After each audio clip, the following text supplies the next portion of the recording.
പുഷ്പ താഴത്തിലിട. പുഷ്പ താഴ്ന്നോ പൊന്തിയോ എന്നുള്ളത് ചർച്ച ചെയ്യേണ്ട ഒരു ദിവസം കൂടിയാണെന്ന്. കാരണം സിനിമ ഇന്ന് റിലീസ് ചെയ്തു, ഇന്ന് തന്നെ നമ്മൾ സിനിമ അത് പോയി കണ്ടു. രാവിലെ മുതൽ വലിയ തിരക്കായിരുന്നു സിനിമയ്ക്ക്. അതായത് ഇന്നലെയും ഇനിയാന്നുമായിട്ട് ടിക്കറ്റ് ബുക്കിംഗ് ആരംഭിച്ചപ്പോൾ തന്നെ ബൾക്കായിട്ട് ടിക്കറ്റ് വിറ്റുപോയ ഒരു സിനിമ കൂടിയാണ് പുഷ്പ 2. അതിന് കാരണമുണ്ട്. പുഷ്പ 1 ഉണ്ടാക്കി വെച്ച ഒരു ഹൈപ്പ് ഉണ്ട്. ഫഹദ് ഫാസിലും അല്ലു അർജുനും, തെന്നിന്ത്യൻ താരരാജാവാണ് അല്ലു അർജുൻ. ഫഹദ് ഫാസില് അതിന്റെ ഇടയിലേക്ക് വരുന്ന ഒരു വില്ലൻ കഥാപാത്രം ഷെഖാവത്ത്, അവർ തമ്മിലുള്ള ഒരു ഫൈറ്റ് അല്ലെങ്കിൽ ഒരു ഏറ്റുമുട്ടൽ എന്ന രീതിയിലേക്ക് നമ്മുടെ പുഷ്പ 1 കൊണ്ടെത്തിച്ചിരുന്നു. അപ്പൊ നമ്മൾ വലിയ പ്രതീക്ഷയോടെ കാത്തിരിക്കുന്നത് പുഷ്പ 2 ഇവർ തമ്മിലുള്ള ഏറ്റുമുട്ടലിന്റെ ആഴം എത്ര ഉണ്ട് എന്നറിയാൻ വേണ്ടി തന്നെയാണ് എല്ലാവരും വളരെ ആകാംക്ഷയോടെ കൂടി കാത്തിരുന്നത്.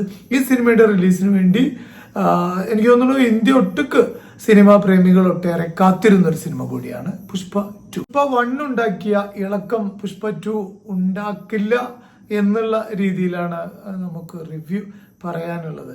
വലിയ ആകാംക്ഷയോട് കൂടിയിട്ടും പ്രതീക്ഷയോട് കൂടിയിട്ട് തന്നെയാണ് ഈ സിനിമയ്ക്ക് കയറിയത്. ഫഹദ് ഫാസിലിന്റെ ഭാഗങ്ങളൊക്കെ വളരെ ഭംഗിയായിട്ട്, അദ്ദേഹം മികച്ചൊരു ആക്ടറാണ് എന്നുള്ള കാര്യത്തിൽ യാതൊരു തർക്കമില്ല, അത് ഗംഭീരാക്കിയിട്ടുണ്ട്. പക്ഷേ തിരക്കഥയും സംവിധാനവും കൊണ്ടെത്തിച്ചിരിക്കുന്നത് പക്കാ ഒരു പണ്ടുണ്ടായിരുന്ന ഒരു തെലുങ്ക് സിനിമയല്ലേ, എന്ത് കാണിച്ചാലും നമ്മൾ കൈയടിക്കുമെന്ന് പറയുന്ന രീതിയിലുള്ള പഴയൊരു കാഴ്ചപ്പാടല്ലേ, അതാണ് സംവിധായകൻ സുകുമാറിന്റെ കയ്യിൽ നിന്ന് ഇപ്രാവശ്യം നമുക്ക് കിട്ടിയിട്ടുള്ളത്.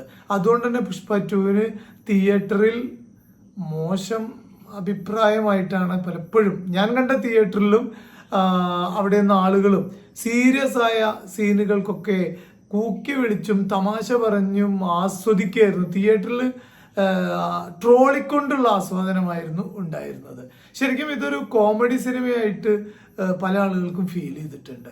പല ഭാഗത്തും നല്ല കോമഡി ആയിരുന്നു. കോമഡി പറഞ്ഞു കഴിഞ്ഞാൽ നമ്മൾ വിചാരിക്കും നല്ല ഹാസ്യ സിനിമയാണ്, അല്ല, സീരിയസ് ആയ അവർ പറയുന്ന മാറ്റർ പോലും പ്രേക്ഷകരിലേക്ക് കോമഡി ആയിട്ട് എത്തിക്കുന്ന രീതിയിലായിരുന്നു ഈ സിനിമയുടെ ഒരു പാറ്റേൺ അല്ലെങ്കിൽ ഇതിന്റെ ഒരു രീതി. എന്തായാലും പുഷ്പ 1 ഉണ്ടാക്കിയ ഇമ്പാക്റ്റിൽ നിന്ന് ഒരുപാട് താഴെ പോയി എന്ന് തന്നെ പറയേണ്ടി വരും. എനിക്ക് തോന്നുന്നു കുറെ റിവ്യൂ പറഞ്ഞ ആളുകൾ എല്ലാവരും പ്രതീക്ഷയോടുകൂടി 4 മണിക്കും 5 മണിക്കുള്ള ഷോക്കൊക്കെ കയറിയവരൊക്കെ ഉറക്കം തൂങ്ങി ആകെ നട്ടപ്രാന്തായിട്ടുണ്ടാവും ഈ സിനിമ കണ്ടിട്ട്. ഞാൻ റിവ്യൂ പറയാൻ തുടങ്ങിയിട്ട് കുറച്ച് കാലമായിട്ടുള്ള സിനിമകളെ കുറിച്ച്, അതിൽ ഞാൻ മോശം സിനിമകൾ ഞാൻ കണ്ടാൽ റിവ്യൂ പറയാതെ അങ്ങോട്ട് ഒഴിയാറാണുള്ളത്.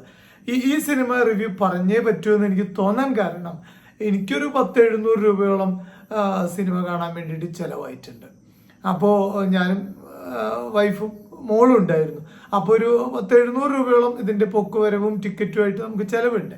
അപ്പൊ ഇത്തരത്തിൽ ഒരു സിനിമയ്ക്ക് വേണ്ടി ചില ആളുകളൊക്കെ നമ്മൾ കുടുംബസമേതോ അല്ലെങ്കിൽ ഫ്രണ്ട്സിന്റെ കൂടെയൊക്കെ പോകുന്ന സമയത്ത് നമുക്ക് ഉണ്ടാവുന്ന ഒരു സാമ്പത്തിക നഷ്ടമുണ്ടല്ലോ, അതുപോലെ തന്നെ സമയനഷ്ടത്തെ കുറിച്ച് പറയണ്ട.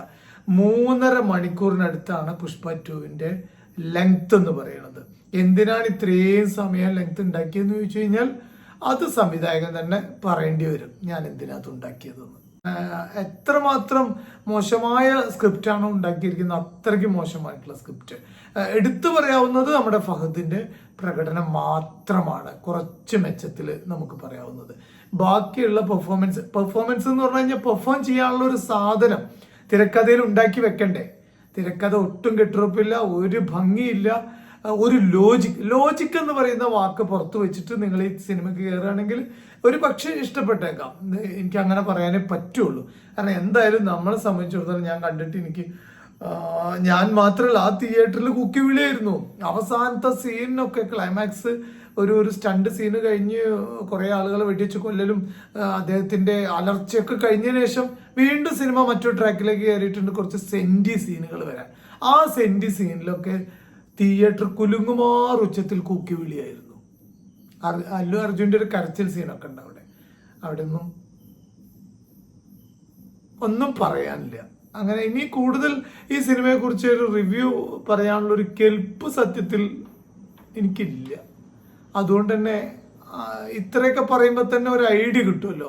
അപ്പോൾ ഇനി കാണാൻ ആഗ്രഹിക്കുന്ന ആൾക്കാരോട് കാണണമെന്നോ കാണണ്ട എന്നോ പറയാൻ ഞാൻ ആളല്ല. ഇഷ്ടമുണ്ടെങ്കിൽ അത് കാണാം, അതിനകത്ത് തർക്കമൊന്നുമില്ല. ചിലപ്പോൾ ചില ആളുകൾക്ക് നമ്മൾ വളരെ മോശം റിവ്യൂ പറഞ്ഞാലും ചില ആളുകൾക്ക് ചില സിനിമ ഇഷ്ടപ്പെട്ടിട്ടുണ്ട്. ഞാൻ നല്ല സിനിമ പറഞ്ഞിട്ട് ആ സിനിമ ചില ആളുകൾക്ക് ഇഷ്ടപ്പെടാതെയും പോയിട്ടുണ്ട്. അതുകൊണ്ട് അത് നോക്കണ്ട. പക്ഷെ എന്നെ സംബന്ധിച്ചിടത്തോളം ഈ സിനിമ പക്ക കൂട്ട അപരാധം തന്നെയായിരുന്നു. വേറെ ഡീറ്റെയിൽസിലേക്കൊന്നും പോകുന്നില്ല. Thank you.